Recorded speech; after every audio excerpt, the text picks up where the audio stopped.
Ganga gue ya oi unelo to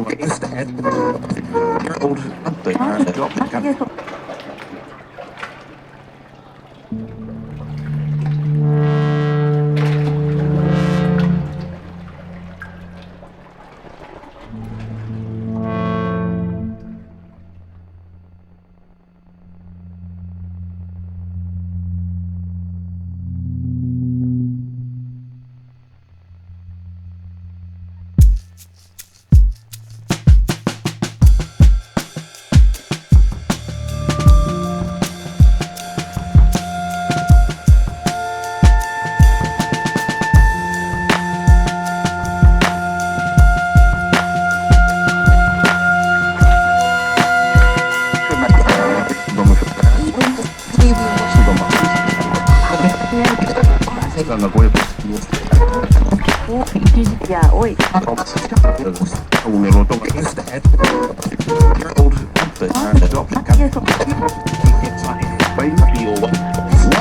for start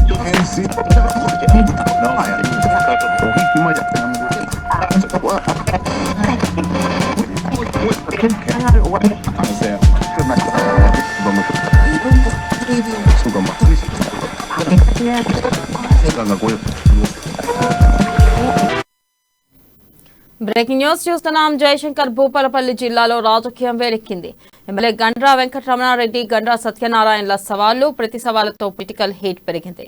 ఇక Ambedkar circle వద్దకు ముఖాముఖి చర్చకు రావాలని సవాల్ చేసుకోవడంతో ఇరు రెండు వర్గాల రాజకీయం పీక్స్ కు చేరింది. ఇక దీనిపై మరింత సమాచారాన్ని మా ప్రతినిధి హరికృష్ణ అందిస్తారు. హరికృష్ణ. థ్యాంక్ యూ వెనెల.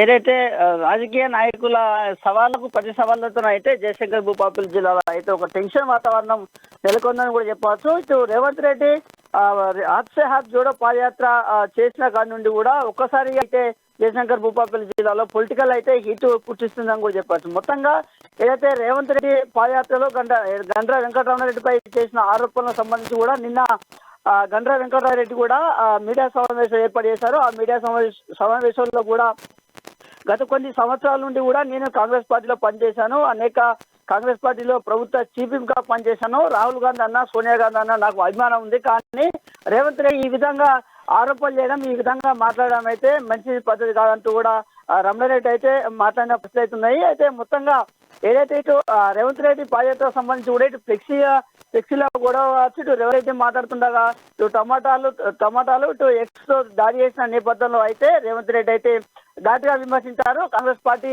కార్యకర్త తెలుసుకుంటే ఎమ్మెల్యే బిడ్డ నువ్వు ఇక్కడ భూపాలపల్లిలో ఉండలేవు, నీ ఇల్లు ఉండదు, నీ థియేటర్ ఉండదు అంటూ కూడా ఘాటుగా అయితే విమర్శలు చేశారు. దీనిపై స్పందించిన రమణారెడ్డి కూడా ఇటు రేవంత్ రెడ్డిపై అయితే పలు ఆరోపణలు చేశారు. పార్టీలో మారిన వ్యక్తి నువ్వు నేను ఆలోచన చేసుకోవాలి, నువ్వు ఏ పార్టీ నుంచి వెళ్ళి వచ్చినావు, ఏ పార్టీ నుంచి వెళ్ళి ఏ పార్టీలోకి వచ్చినావు అనేది నువ్వు ఆత్మవిమర్శ చేసుకోవాలి. నేను గత కొద్ది సంవత్సరాల నుండి కూడా ఇటు కాంగ్రెస్ పార్టీలో పనిచేశాను, ఇటు కాంగ్రెస్ పార్టీలో సుదీర్ఘంగా రాజకీయాలు ఉన్నాను, ఎప్పుడు కూడా ఈ విధంగా ఎప్పుడు కూడా అనుచిత వ్యాఖ్యలు చేయలేదు కూడా రమణారెడ్డి అయితే మాట్లాడుకొచ్చారు. తర్వాత ఇటు ఏదైతే భూపాలపల్లి నియోజకవర్గానికి సంబంధించిన కాంగ్రెస్ పార్టీ జిల్లా ఇన్ఛార్జి సత్యనారాయణ కూడా ఇటు సమావేశం ఏర్పాటు చేశారు. అయితే మొత్తంగా కూడా ఇటు రేవంత్ రెడ్డి పాదయాత్రలో భాగంగా అంబేద్కర్ సర్కిల్ వద్ద కార్నర్ మీటింగ్ లో నిర్వహిస్తే కొంతమంది ఎమ్మెల్యే అంశాలు అయితే కావాలని రేవంత్ రెడ్డిపై పొడిగుడ్లు టమాటాలు విసిరడం పిరికి పందల చర్య అంటూ కూడా గండ్ర సత్యనారాయణ మాట్లాడారు. ఇటు భూపాలపల్లి జిల్లాలో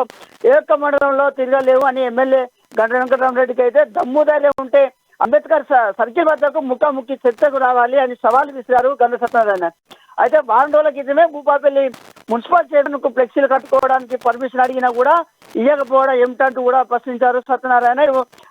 జిల్లా ఎస్పీకి కూడా రేవంత్ రెడ్డి మీటింగ్ లో అల్లర్లు జరుగుతాయని చెప్పినా కూడా ఇటు ఎస్పీ పట్టించుకోకపోవడం అయితే విడ్డూరం అంటూ కూడా మాట్లాడిన పరిస్థితి. ఇద్దరు కూడా ఇటు బీఆర్ఎస్ పార్టీకి సంబంధించిన ఎమ్మెల్యే కావచ్చు, ఇటు కాంగ్రెస్ పార్టీ ఇన్ఛార్జి గండ్ర సత్యనారాయణ కూడా సవాళ్లకు ప్రతి సవాళ్ళ నేపథ్యంలో అయితే జయశంకర్ భూపాలపల్లి జిల్లా అయితే ఉద్రిక్తత వాతావరణం చోటు చేసుకుంది. ఇవాళ జయశంకర్ భూపాలపల్లి జిల్లా కేంద్రంలో ఉన్న అంబేద్కర్ వద్దకు చర్చకు సిద్ధమా అని అనుకున్న నేతలు అయితే నేతలు అయితే ఎలాంటి అల్లర్లకు ఏదైతే గొడవలకు దారితీస్తుందన్న నేపథ్యంలో ఇప్పటికే జయశంకర్ భూపాలపల్లి జిల్లా ఎస్పీ సురేందర్ రెడ్డి అయితే ఇప్పటికే 144 సెక్షన్ విధించారు. ఇటు శాంతి భద్రతలకు విఘాతం కల్పిస్తే చర్యలు తీసుకుంటామంటూ కూడా హెచ్చరించారు. ఇప్పటికే దానికి సంబంధించిన ప్రకటన కూడా విడుదల చేశారు. 144 సెక్షన్ అమల్లో ఉంది. ఎవరు కూడా గుంపులుగా ఉండరాదు, ఎవరు కూడా అంబేద్కర్ బొమ్మ వద్దకు రావద్దు, ఎవరైనా వస్తే మాత్రం చట్టపరమైన చర్యలు తీసుకుంటామంటూ కూడా ఎస్పీ చెప్పిన నేపథ్యంలో ఇప్పుడే గండ్ర సత్యనారాయణరావు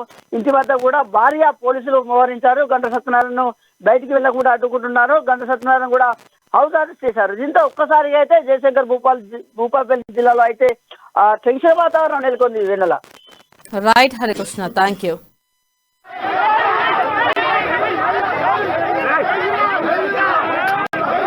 చెప్పు చర్చలకు రా బొమ్మకాడికి ఓన్లీ పత్రికా మీడియా సోదరులను ఆహ్వానిస్తాం. ఈ ఇద్దరి చర్చలకు పత్రికా మీడియా సోదరులే అధ్యక్ష స్థానంలో ఉంటారు. సుమారు 50 మందో 60 మందో వాళ్ళే న్యాయాన్ని రుజువులతో సహా, డాక్యుమెంట్లతో సహా, ఆధారాలతో సహా రుజువు చేస్తాం. రుజువు చేయకపోతే అంబేద్కర్ బొమ్మకాడ మేము క్షమాపణ చెప్తాం. రాజకీయ సన్యాసం కూడా పుచ్చుకుంటాం. ఇది సవాల్. అనేక ఆరోపణలు, అది ఏది 1, 2, 3 కాదు, నేను చెప్పదలుచుకోలే. అవన్నీ కూడా రుజువు చేస్తా అని మీ ద్వారా రమణారెడ్డి గారికి సవాల్ను స్వీకరిస్తున్నాం. ఒకవేళ మా సవాల్ను స్వీకరిస్తే రమణారెడ్డి గారు డేట్ టు టైం సమయం పెడితే దానికి చర్చకు సిద్ధమని మేము విజ్ఞప్తి చేస్తున్నాం. పత్రికా మీడియా సోదరులు మీరే దాన్ని కథానాయకులుగా పత్రికా మీడియా ఉండాలని కోరుతున్నాం. ఉదయం పత్రికా మీడియా సోదరులు జరుగుతున్నటువంటి వాస్తవాలని ప్రజానికానికి తెలియజేస్తూ ఉంటే పత్రికా విలేకరులకు కూడా దెబ్బలు తగిలినాయి. ఇది పద్ధత, ఇది ప్రజాస్వామ్యానికి ఇది పద్ధత అని అడుగుతా ఉన్నాం. ఒక రాజకీయ పార్టీ వేదికగా సమావేశం జరుపుకుంటుంటే ఈ రకమైనటువంటి నిస్సిగ్గుగా వచ్చి దాడులు చేయడం ఇది పద్ధత అని నేను సూటిగా అడుగుతా ఉన్నాం.